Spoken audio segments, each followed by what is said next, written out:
Assalamualaikum warahmatullahi wabarakatuh. Anda rindu mendengarkan kajian-kajian dari ustadz-ustadz kita dari Aceh? Kunjungi channel YouTube Maulizul Akbar NAD. Subscribe, like, share, komen.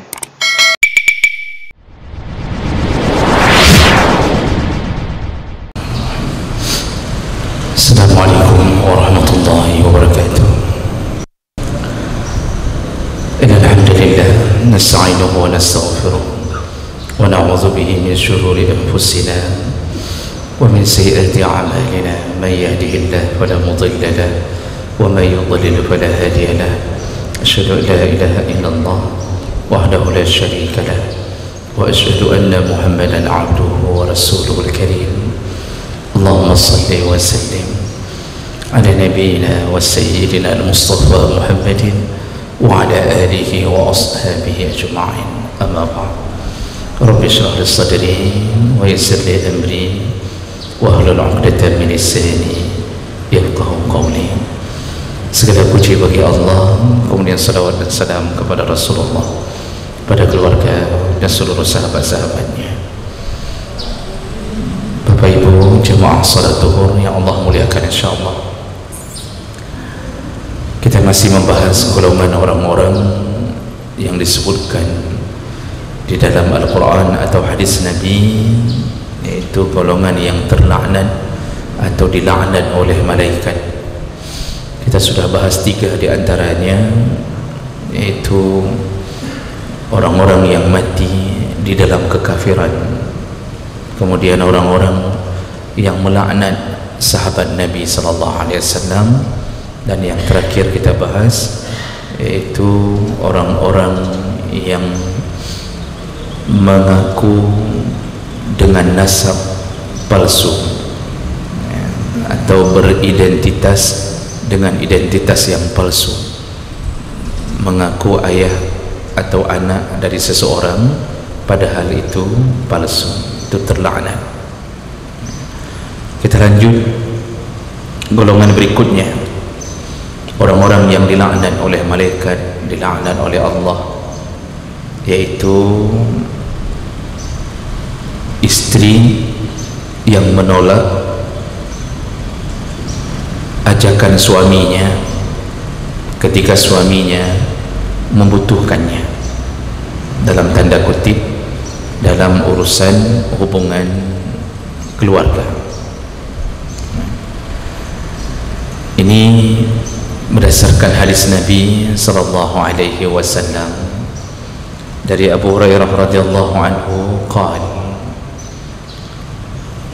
Rasulullah sallallahu alaihi wasallam, iza da'a ar-rajulu imra'atahu ila firashihi, apabila seorang suami mengajak istrinya untuk berhubungan, yaitu hubungan keluarga dalam tanda kutip, fa'abad, lalu istri itu enggan, dia menolaknya, fabata ghadbana 'alaiha la'anatha al-malaikatu hatta tusbih, lalu suaminya tertidur sambil menahan marah atau menahan rasa kesalnya, maka istri itu dilaknat oleh malaikat sampai subuh.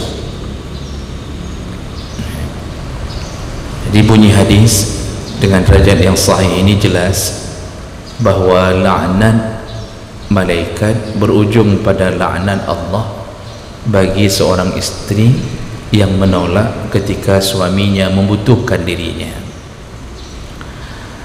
Bapak Ibu yang Allah muliakan, tentu pertanyaan pertama kita, kenapa istri yang dijadikan bahasa hadis yang dilaknat? Karena tidak ada hadis yang melaknat suami yang menolak ajakan istrinya. Perlu kita pastikan dulu, tidak ada hadis yang menyebutkan seperti bahasa ini. Apabila suami istri membutuhkan suaminya, lalu suaminya menolak untuk melayani istrinya, dilaknat suami itu sampai subuh, tidak ada. Boleh cari ya Pak, boleh cari di dalam 9 kitab hadis Kutubut Tis'ah tidak ada bahasa itu. Nah, ini tentu menimbulkan tanda tanya, kenapa istri, kenapa enggak bicara tentang suami? Nah, ini perlu kita fahami lebih dahulu bahwa yang pertama, yang Allah titipkan syahwat untuk urusan berhubungan itu adalah suami. Nah, jadi syahwat yang paling utama pada diri seorang laki-laki adalah kebutuhannya terhadap perempuan. Allah mengatakan dalam Al-Quran, zuyina linnas hubbus syahwat minan nisa. Laki-laki itu kuhiasi syahwatnya berlebihan kepada perempuan. Akui tidak akui, hidup kita ini dalam otak kita, Pak. Otak kita bersama, Pak. Bukan otak bapak saja, otak saya juga begitu kan. Laki-laki semuanya yang normal itu 90%, nyola mulainya kurung 10%, Pak. Yang urinang. Kalau tidak percaya, coba belah otak. Memang begitu Allah takdirkan laki-laki. Maka semua perjuangan hidup kita dari kecil, SD, SMP, SMA, masuk kuliah, cari kerja, tujuan apa? Mengkahwin. Bedanya laki-laki yang saleh dengan laki-laki yang tidak saleh. Laki-laki itu yang saleh menahan-nahan syahwatnya dengan imannya, menunggu waktu untuk dihalalkan. Maka perjuangannya menahan syahwat, tidak pacaran, tidak berzina, itu membuat dia mulia di sisi Allah Subhanahu wa taala. Jadi jangan fikir hanya orang yang pacaran yang punya nafsu, itu tidak. Malah yang alim itu lebih besar nafsunya. Syaitan menjatuhkan orang alim itu lebih kuat daripada menjatuhkan gam-gam cantui yang di jalan-jalan Madinah yang Pak. Karena kalau orang yang model-model imannya iman cantui-cantui kan, iman-iman orang-orang awam-awam, itu syaitan enggak perlu tundukkan, cukup sentil sedikit saja sudah jatuh, sudah dalam neraka. Orang alim itu dibebani dengan berbagai waswasah. Orang saleh dibisik-bisik. Jadi oleh karena itu, posisi istri dan suami berbeda. Suami bertahan berpuluh tahun, ketika ijab kabul dia menghalalkan. Makanya Allah mengatakan bahasa Al-Quran, wastahlaltum furujahunna, engkau menghalalkan faraj. Furuj itu farjun, menghalalkan, kalau bahasa sederhananya menghalalkan kemaluan. Dengan apa? Dengan mahar. Kita kan paling besar perjuangan kita untuk menghalalkan. Bukan hanya sekedar siap badan, harus siap harta. Badan siap, penghana. Badan cukup siap, normal, sehat. Uang enggak ada, terpaksa bertahan lagi. Ada yang sudah botak kepala, belum menikah, pekan hana peng. Nama mahun, tapi hana peng. Makanya perjuangan kita ni betul-betul membuat Allah menundukkan seorang perempuan dari seorang pemimpin yang bernama laki-laki. Itu mahar saja kadang-kadang 20 manyam. 20 manyam kali 2,5 juta, 45 juta. Itu mahar saja. Itu kalau belum naik manyam. Ini akan naik lagi, Pak. Maka bagah-bagah jodoh mengkawin. Yang golong, yang kali cukup, yang sudah ada, itu baru manyam, belum uang hangus. Ketika kawin dihanguskan uang kita, belum isi kamar, belum macam tetek bengek, kipas angin, gala kulkah, segala macam. Itu juga wajib kita penuhi dengan dunia, kebutuhan dunia sekarang. Untuk berjuang menghalalkan yang Allah haramkan 100 juta itu tidak ada apa-apanya sekarang. Maka jemaah melakukan Allah, itu juga menjadi rahasia kenapa hak cerai diberikan kepada suami, tidak diberikan kepada istri. Hak mengucapkan talak, istri kalau mau mentalak suami itu harus ke pengadilan melalui fasakh atau khulu'. Kalau suami tidak perlu ke pengadilan, di tempat jatuh. Kenapa begitu mudahnya Allah berikan hak itu kepada suami? Kenapa tidak diberikan kepada istri? Karena suami yang paling besar perjuangannya untuk mendapatkan seorang istri, orang yang sudah berkorban banyak, biasanya tidak mudah melepaskan. Saya ulangi, Pak. Orang yang sudah berkorban banyak biasanya tidak mudah melepaskan. Ini misal kita udah cari uang, anak kita buang-buang uang, Pak, beli macam-macam yang enggak penting.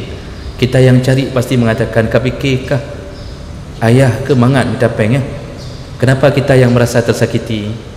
Dia enak aja beli ini beli itu. Kenapa kita yang tersakiti, Pak? Karena kita yang berkorban untuk mencari. Makanya Allah berikan hak cerai pada suami. Orang yang berkorban biasanya susah melepaskan. Masa sudah bertahun-tahun mengumpulkan harta, langsung di malam pertama diceraikan? Mana mau seorang suami kahek dong kumpul peng. Bisa bayangkan kalau hak cerai diberikan ke istri, kita yang sudah kasih 100 juta udah hangus semuanya, apa? Tiba-tiba malam pertama kata istri, "Abangku ceraikan." Kita rumah sudah nggak ada lagi, harta itu satu-satunya udah kita berikan semua segala-galanya untuk dia, tiba-tiba kita diceraikan. Malam itu kita tidur di menasah, berlinang air mata, Pak. Hanaratu hawali, habis segala-galanya. Dan itu mudah bagi istri mengucapkannya kalau diberikan, karena tidak berkorban di saat itu. Tapi bagi suami, kalau istri minta cerai di malam pertama, contoh istri mengatakan, "Kah mangat kalau cerai yang habis peng kan lom," maka tidak mudah dia mengeluarkan kalimat itu. Dia berfikir panjang. Disitulah hikmah Allah. Orang yang banyak pengorbanannya susah melepaskannya, maka rata-rata bertahanlah keluarga gara-gara keseimbangan ini. Lihat bagaimana adilnya Allah membuat hukum syariat. Orang hari ini tidak mau lagi pakai hukum syariat, pakai undang-undang, maka hancurlah hidup kita di bawah pikiran manusia. Maka jawab mereka Allah Subhanahu wa taala, kenapa suami yang kenapa istri yang dilaknat kalau tidak mau melayani suaminya? Karena suami yang paling butuh kepada istri. Suami berjuang memang untuk menghalalkan yang dia tahan. Hari-hari sebelum nikah dia lihat pemandangan, dia sudah kerja di kantor, macam-macam dia lihat, keinginannya untuk menikah menggebu.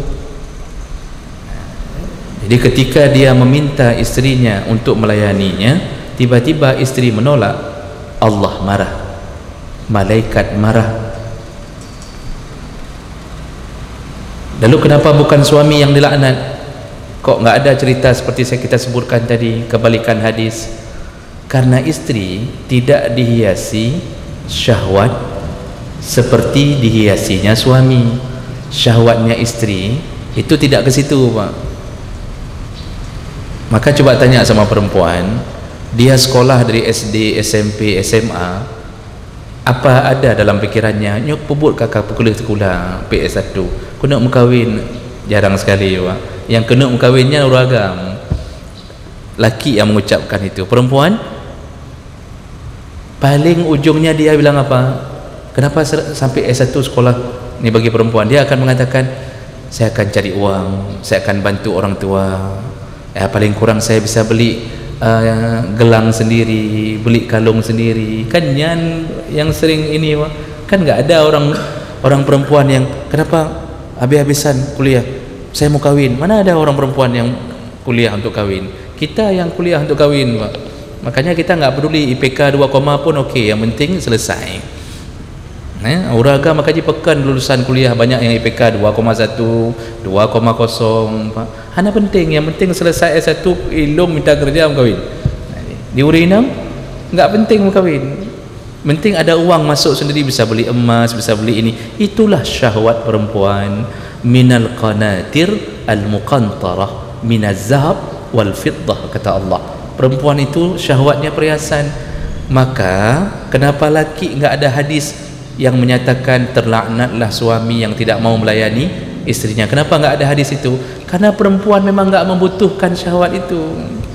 Perempuan santai aja di rumah, santai aja, enggak ada dia siat memikirkan anak-anak. Buktinya seorang suami boleh pergi kerja kemana saja, 4 bulan kerja di Papua pun boleh. Adakah seorang istri yang merindukan suaminya, bang pulanglah nyoka mehetan, oh hai mana? Enggak ada. Apa yang dia katakan? Abang boleh kapan pun, sampai kapan pun abang di Papua boleh, yang penting uang belanja jangan lupa kirim. Sederhana agama. Ada pikiran, ada stres istri di rumah waktu suaminya enggak ada 4 bulan enggak pulang-pulang. Streskah istri? Tidak. Syaratnya uang bulan kirim, belanja lancar, ATM kering-kering, selamat. Dia belanja tiap-tiap bulan. Dia syahwatnya bukan ke seksual, syahwatnya ke mall. Istri itu syahwatnya di mall, Pak. Makanya kita suami itu pintar-pintar menangani syahwat istri. Kalau mau dilayani dengan baik oleh istri, penuhi syahwatnya dulu. Istri kalau sedang lelah, Pak, ini misal, mohon maaf, ini bahasa ilmiah, kan bahasa porno. Kita membutuhkan istri ngambek. Dia mengatakan, kok helong, bet bekat macam-macam, kok helong, dari bengah kalung kerja. Iron mangat, neduk dalam kantor asih. Ilung dengan asih menumpuk di rumah, kata dia. Suami dengan asih, isteri dengan asih menumpuk. Wait asih ke rumah, nampak begitulah ceritanya. Capek isteri. Suami yang berilmu, paham istrinya capek, caranya supaya istri tidak capek mudah. Keluarkan isi dompet, ikuti syahwatnya. Ya sudahlah, kalau kamu capek, ayo kita belanja ke mall. Kasih, Pak, ini 500.000, pergilah, belilah apapun yang engkau suka. Oh, kembali semangat buat dia. Itu hilang tu, capeknya seminggu itu hilang, itu dalam sekejap hilang. Pindah capek itu ke kita yang duduk di bawah tangga tunggu dia enggak pulang-pulang. Oh, kadinangnya hewa kadua cium kadung prehino. Itu istri, Pak. Tapi dia begitu sudah selesai barang di tangannya, masya Allah penuh, Pak.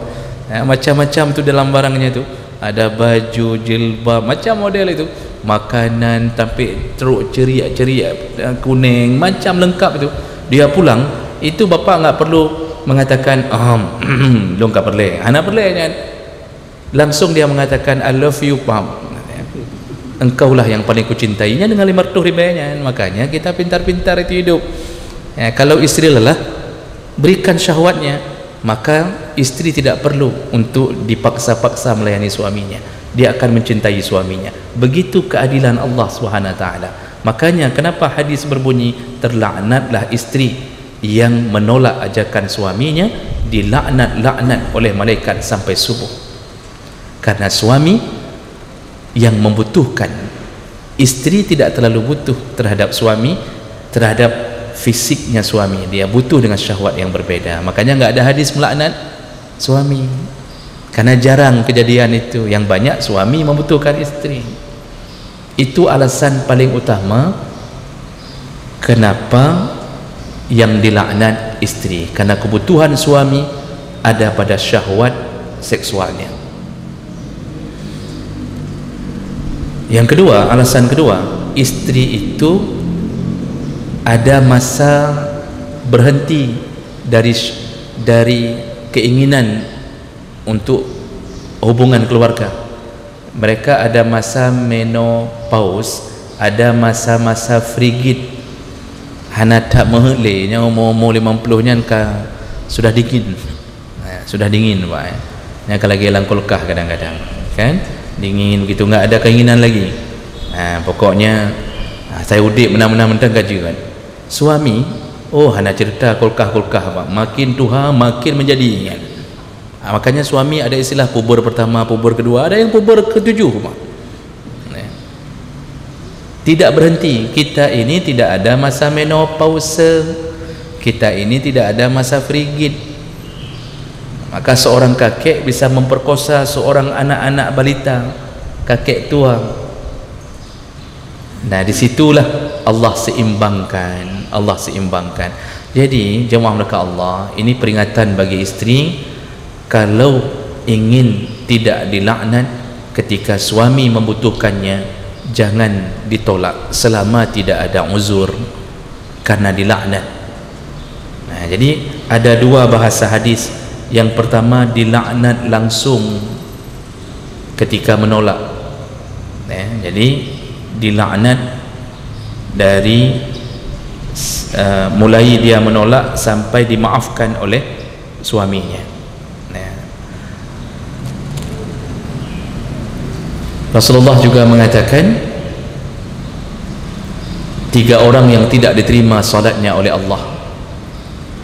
Salah satunya wamra'atun batat, seorang perempuan, istri yang batat. Istri batat. Ini batat bahasa Arab, bukan batat bahasa Aceh, walaupun cocok maknanya.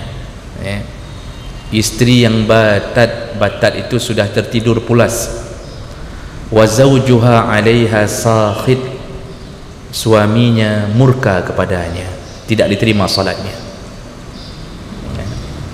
Salat istri ditolak Allah ternyata karena urusan suami murka kepadanya. Ini murka apa nih? Yang dimaksud oleh murka di sini adalah murka karena si istri tidak mau melayani suaminya. Karena urusan lain itu enggak terlalu murka suami.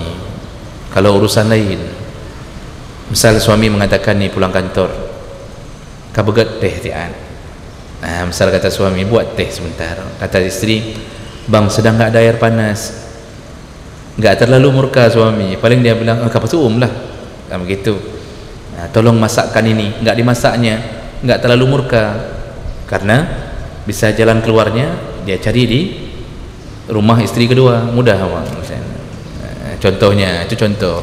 Ibu-ibu jangan marah, ini cuma contoh. Mau masak apa? Istri nggak mau masak, cari di warung. Lebih enak masakan warung kadang-kadang, kan begitu. Jadi dia nggak terlalu murka. Istri nggak mau cuci baju, kata suami, ya udah bawa aja ke laundry, uang ada jalan keluar. Istri nggak mau nyapu halaman, kata si suami, udah tetangga samping yang miskin suruh aja kerja di sini. Kalau kamu nggak mau sapu-sapu, nggak mau bersih-bersih, nggak mau ini anak, nggak mau ngatur anak, maka si suami mencari pembantu, babysitter untuk mengasuh anaknya. Semua ada jalan keluar. Jadi murkanya itu terpendam, jalan keluar. Tapi kalau urusan hubungan keluarga, begitu suami mengajaknya, istri menolaknya, jalan keluarnya apa Pak?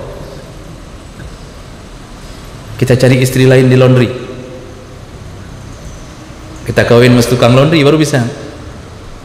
Mau cari istri bungkus seperti nasi bungkus tadi, nggak ada jalan keluar. Akhirnya apa yang terjadi? Kalau istri menolak suami di saat suami butuh, yang terjadi dipastikan maksiat. Kalau bukan suami berzina, jajan. Ini suami udah garu-garu le, bukan seminggu hana gelayani le urinang, ditulak tabi-tabi sebab ujungnya suami tertutup mata batin yang bersih, yang mengatakan daripada kayak gini hidup, capek cari uang, god kemudian mentang cari pelacur, dosa, jatuh dosa. Paling kurang, mohon maaf, paling kurang onani, dosa lagi. Maka begitu istri menolak, nggak ada jalan keluar, pasti dosa jalan keluarnya. Yang lebih parah lagi, ketika istri sudah dia menolak, tidak diizinkan suaminya poligami, itu lebih parah lagi itu Bang. Makanya kenapa Allah halalkan poligami? Ini sangat-sangat begitu. Ditolak oleh isteri pertama, ada isteri kedua, ditolak sama isteri kedua, isteri ketiga, tolak sama isteri ketiga, isteri keempat. Kalau semua tolak, ya udah tidur di menasah, salah roh berarti benar. Makanya jemaah nakal Allah, begitu isteri menolak ajakan suami, suaminya jatuh dalam maksiat. Jatuh dalam maksiat. Maka maksiat itu selain suami berdosa karena tidak kuat imannya, tidak sabar, isteri ikut menanggung dosa suami. Gara-gara dialah suami jatuh ke dosa. Apalagi zaman sekarang, Bang. Kita ini laki-laki zaman sekarang kan banyak bergerak. Kantor bercampur-campur perempuan laki-laki. Apalagi di kantor tuh, semua isteri-isteri orang kalau sudah masuk kantor itu tampilannya apa? Itu kan menor-menor tampilannya apa? Ada yang menor, ada yang mayor, macam-macam tampilan.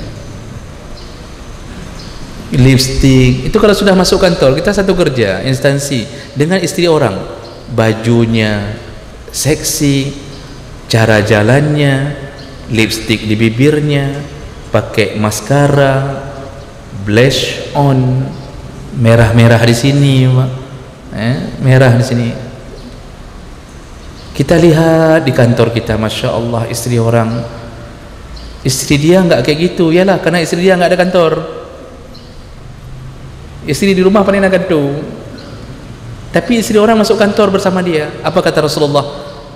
Ketika seorang perempuan membuatmu takjub, segeralah pulang, temuilah istrimu, karena ada apa yang ada pada perempuan yang engkau takjub itu ada pada istrimu. Ini yang jadi masalah. Ketika pulang, ini kita kamu tak nak gantung depan. Contoh, walaupun kan enggak mendekat lagi lah, tapi kan mau pikiran kita di kantor dengan berbagai godaan itu kan mau pikiran kita. Misal contohnya di kantor kita sudah tidak aman lagi nih, lalu kita ikuti sunnah Nabi, suruh pulang kata Nabi, temui istrimu. Begitu pulang kita gerham-gerham, istri mengatakan ana mohoja kena cocok urut timang, kata istri. Masya Allah, holom dah jam, mau kemana lagi? Ya, di kantor kita mudah-mudah, di rumah kita mudah-mudah, dimarahi istri, mau kemana lagi kita? Subhanallah, disitulah Allah marah. Yang haram dijauhi oleh suamimu, dia dekat ke yang halal, ternyata yang halal pun mengharamkan dirinya. Laknat Allah, laknat malaikat kepada istri yang menolaknya. Jadi kalau sudah digerham sama suami, itu enggak ada cerita cocok oro dimang, Pak. Enggak mesti harus menunggu malam. Coro dimang pi harus wajib layani suami. Oh sedang kurang mood, minum mood dah dulu supaya mood. Jadi enggak ada cerita, bang macam-macam ni aku sedang kurang mood. Cari mood, suruh makan mood, betul baru layani. Itu penting sekali ilmu ini. Kehancuran rumah tangga hari ini karena istri tidak tahu lagi menempatkan dirinya sebagai seorang istri.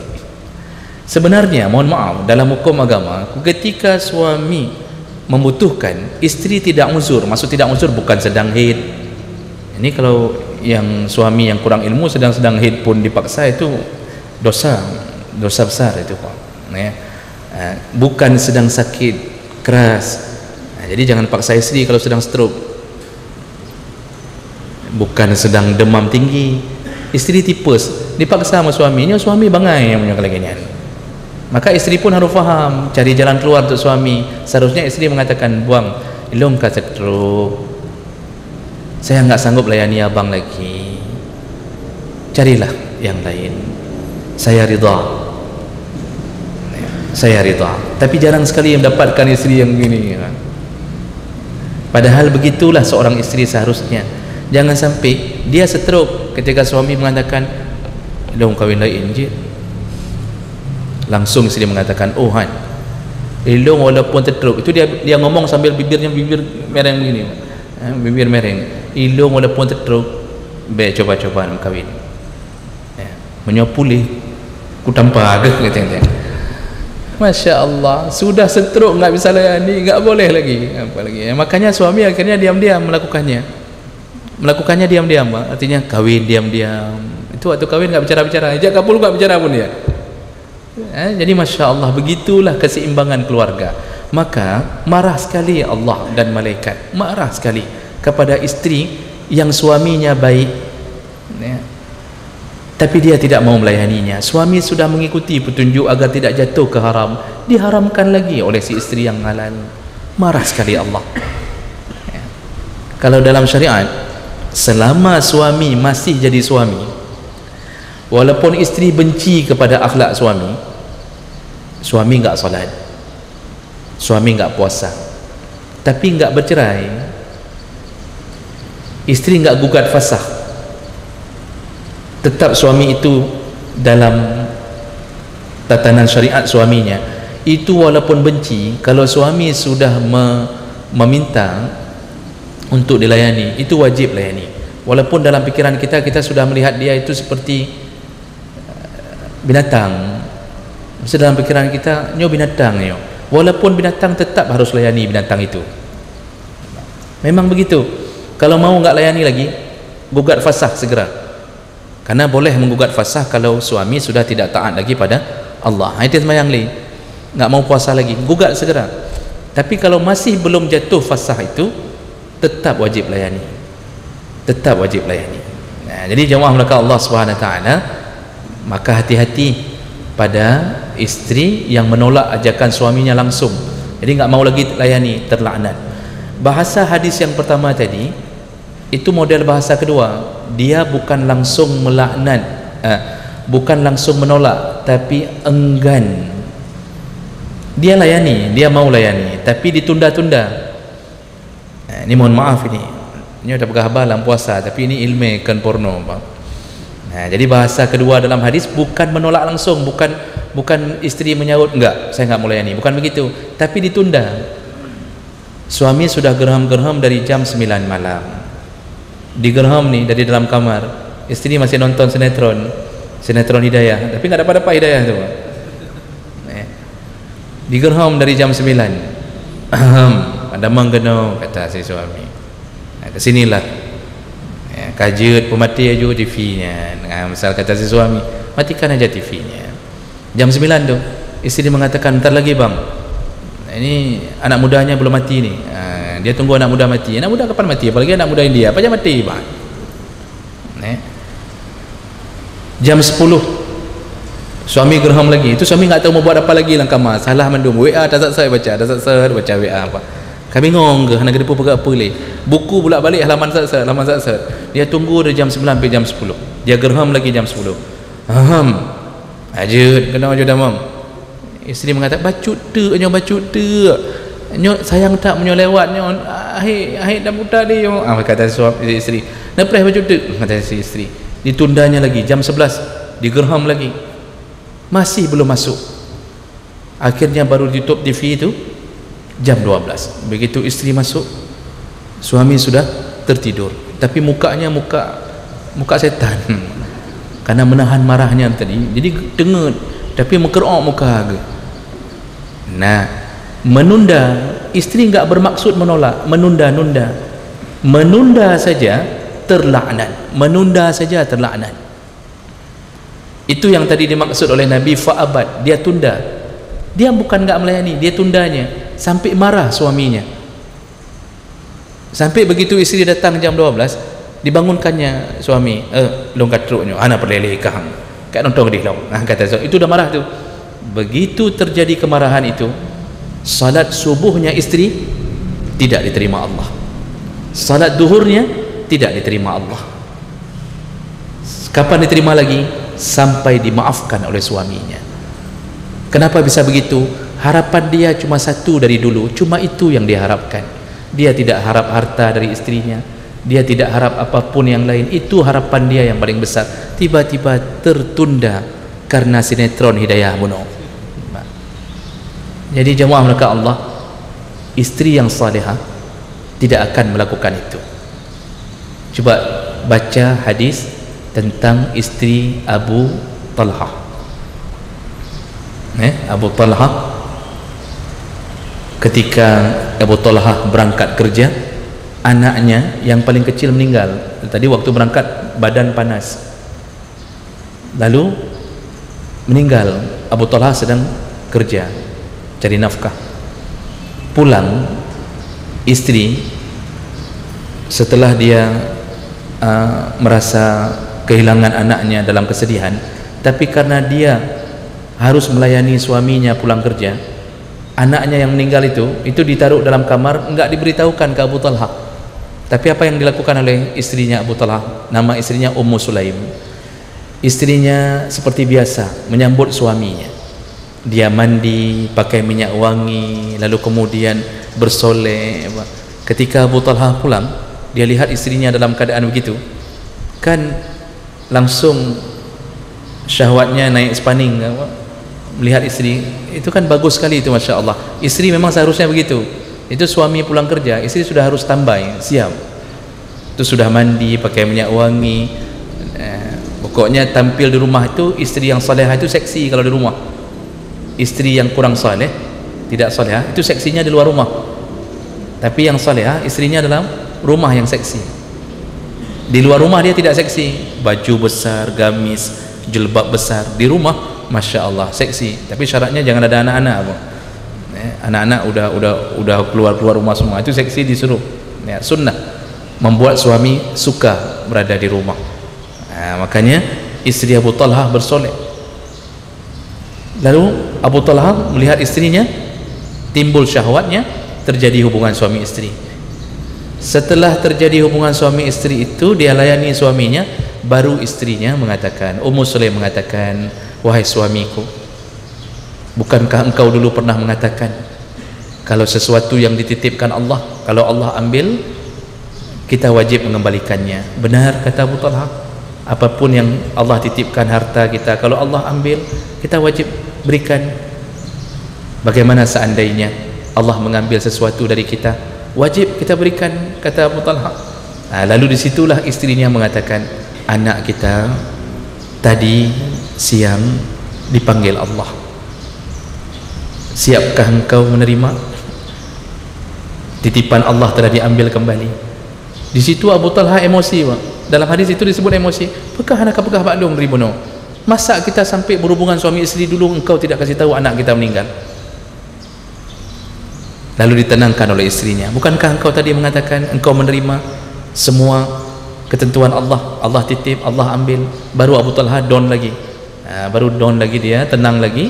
Kemudian baru dia memuji-muji istrinya. Bayangkan Pak, dalam musibah anak meninggal, dia masih sempat bersolek untuk melayani suaminya. Yang tipe istri salihah.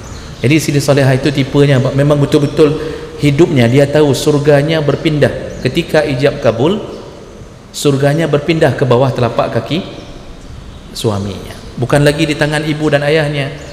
Semakin hebat pengabdian istri pada suami, semakin dekat orang tuanya menuju ke surga Allah. Makanya kita yang jadi orang tua dari seorang anak gadis, itu kita dorong-dorong, nak taatlah pada suamimu, nyalakokah nak, ya, disitulah surgamu. Kami dapat surga melalui pengabdianmu kepada suamimu.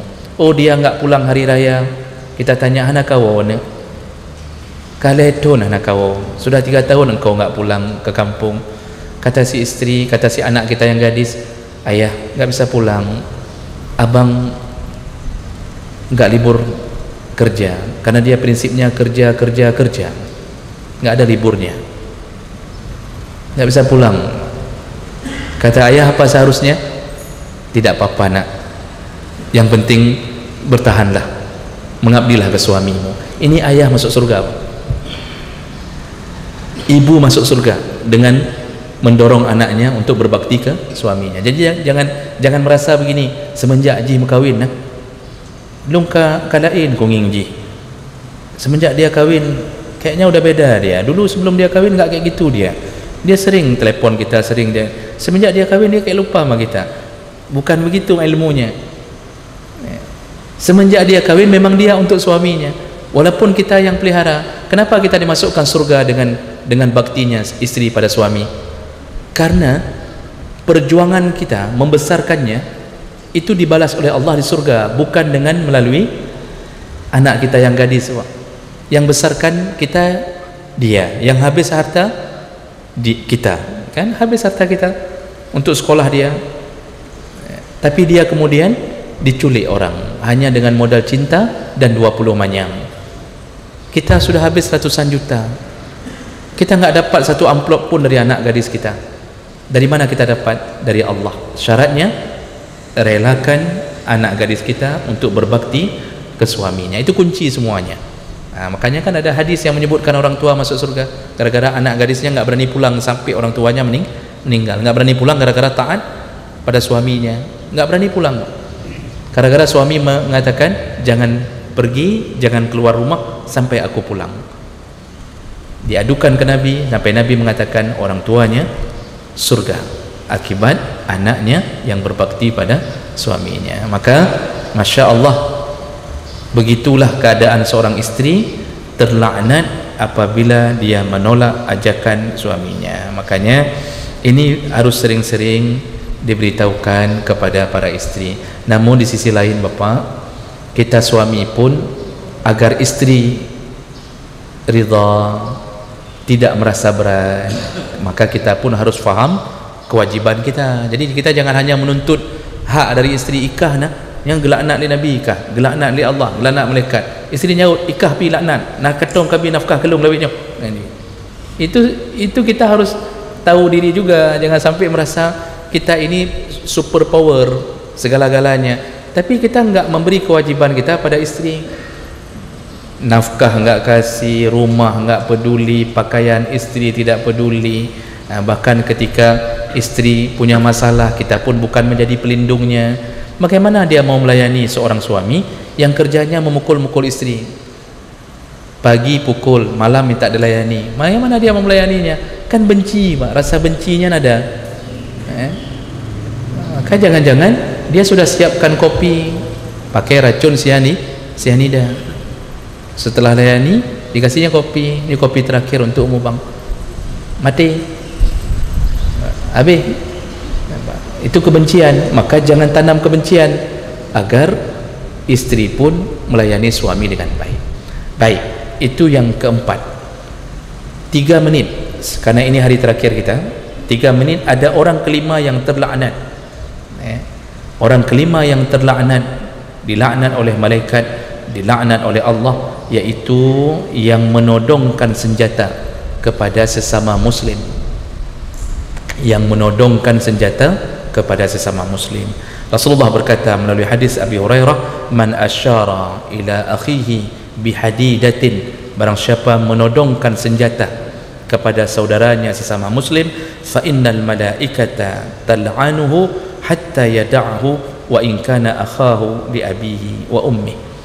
Malaikat melaknatnya, malaikat melaknat orang yang menodongkan senjata kepada saudaranya sampai dia menurunkan senjata itu, artinya melepaskan ancamannya, walaupun yang dia todong akhahu li abihi wa ummi, walaupun yang dia todong itu saudara kandungnya. Kenapa disebut walaupun? Karena biasanya dengan saudara kandung dianggap seakan-akan boleh. Jadi menyongadodro dengan adik sendiri seakan-akan boleh. Ni abang ni, ambil pisau, kupoh ke ente, ini pisau di tangan ni, lalu dia mulai ngancam adiknya, seakan-akan kalau dengan adik boleh, karena itu adik kita satu darah, seakan-akan boleh. Dengan adik sendiri pun, dengan abang sendiri pun terlaknat. Maka apa kata kuncinya di sini, Pak? Jangan coba-coba menyakiti sesama muslim walaupun bentuknya ancaman dengan senjata. Jangan coba-coba. Kenapa? Waktu haji wada' Rasulullah mengatakan, kalau aku meninggal, ini bahasa Nabi wasiat ketika Nabi merasakan diri sepertinya enggak lama lagi umurnya. Kan nasihat di haji wada' panjang sekali. Salah satunya beliau mengatakan, haram darah, harta, kehormatan diganggu sesama muslim. Haram menumpahkan darah sesama muslim. Satu muslim terbunuh seperti membunuh 1000 muslim yang lain. Ada hadis menyebutkan seperti membunuh semua mukmin yang lain. Satu mukmin kita bunuh tanpa sebab, dosanya seperti membunuh semua mukmin di dunia. Makanya ketika bicara masalah pembunuh, Allah enggak bilang bahwa pembunuh itu sebentar di neraka, bisa jadi kekal seperti orang kafir. Coba lihat bahasa Allah, wa may yaqtul mu'minan muta'ammidan fajazaohu jahannam khalidan fiha wa ghadiballahu alaihi wa la'anahu wa a'adda lahu azaban alima. Barang siapa membunuh mukmin dengan sengaja, mukmin yang dia bunuh, yang mengucap la ilaha illallah dan Muhammad Rasulullah, dibunuhnya tanpa hak, enggak ada sebab yang boleh bunuh, dibunuhnya, maka pembunuh ini masuk neraka Jahannam khalidan fiha, kekal di dalamnya. Allah marah kepadanya, Allah laknat, Allah siapkan azab paling pedih di dalam Jahannam. Allah sudah memakai kalimat kekal di dalamnya, padahal kekal itu kan seharusnya untuk orang kafir. Kekal itu kan untuk orang kafir sebenarnya, Pak. Tapi urusan membunuh mukmin bisa jadi kekal dalamnya. Maka yang pernah membunuh sesama mukmin, hati-hati. Ini saya lihat membunuh mukmin dianggap preman. Kalau membunuh sama mukmin itu kakupohi, mati kupohi. Hanya gara-gara misal dituduh ini cuak, ini cuak. Kita ingat, Pak, masa-masa kita begitu mudahnya membunuh. Padahal kadang-kadang itu fitnah. Bunuh saja, dibunuh saja, Masya Allah. Tunggu azab, luar biasa azab. Sekali membunuh, azab selama-lama. Maka jangan coba-coba mengganggu sesama mukmin. Menodong saja terlaknat, apalagi sampai menumpahkan darahnya. Jadi kalau mau berantam, berkelahi, ya paling kurang membela diri. Kita kan disuruh sabar, tapi kalau duluan sudah dihantam, kita wajib bela diri. Kalau bela diri nggak akan dosa, walaupun terbunuh orang yang mengancam kita terbunuh, kita nggak akan dosa. Abu Hurairah sudah tanya ke Rasulullah, ya Rasulullah, kalau aku dirampok, aku terbunuh, bagaimana nasibku? Engkau syahid, kata Rasulullah, engkau syahid. Kalau dia terbunuh, saya bela diri, dia yang terbunuh, perampok itu terbunuh, dia dalam neraka. Si perampok dalam neraka, padahal terbunuh. Itu sebenarnya konsep agama. Hari ini tidak, kita dibegal, bela diri, Pak. Dibegal, bela diri, terbunuh begal tu, kita yang dipenjara, Pak. Maka cukup preman begal hari ini, Pak. Ada undang-undang melindungi begal, kan bangai datang. Nyokan puasa kalau tu benar dalam negeri. Kok berat bangai? Masa kita bela diri dirampok, kita yang dipenjara. Masya Allah, subhanallah, luar biasa hukum Indonesia, Bapak, luar biasa. Ya. Makanya begal cukup senang dengan kejadian-kejadian seperti itu. Makanya kita kalau mau dibegal, itu harus baik-baik dengan begal. Baik nepoh lu, necok je mandu, baik nepoh lu, necok je mandu. Masya Allah, begitulah manusia kalau sudah membuat hukum, jatuhnya ke kebodohan. Mudah-mudahan yang hadir Allah telah catatkan pahala, Allah kumpulkan kita kembali di dalam surganya. Amin ya rabbal alamin. Subhanakallahumma bihamdik, asyhadu an la ilaha illa anta, astaghfiruka wa atubu ilaik. Wassalamualaikum warahmatullahi wabarakatuh.